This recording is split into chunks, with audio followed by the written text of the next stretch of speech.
வணக்கம். இன்னைக்கு உங்களுக்காக கதை சொல்ல வந்திருப்பது வியல் உங்கள் சகி. இன்னைக்கு நாம பார்க்க போற கதையின் பெயர் எனக்காகவா. கதைக்குள்ள போலாமா?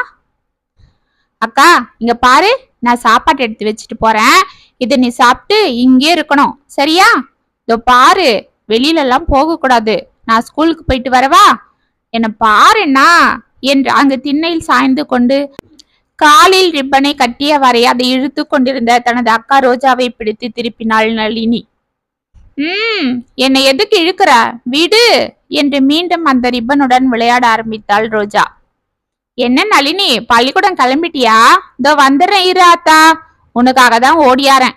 எங்க அந்த சொசைட்டிக்காரன் பாலை கறந்துகிட்டு மாட்டை விடுறானா, ஊர்க்கதையெல்லாம் பேசிட்டு இருக்கான் என்று கூறிக்கொண்டே மாட்டை தொழுவத்தில் கட்டிவிட்டு கைகளை தன் முந்தானையில் துடைத்து கொண்டே வந்தாள் அப்பத்தா.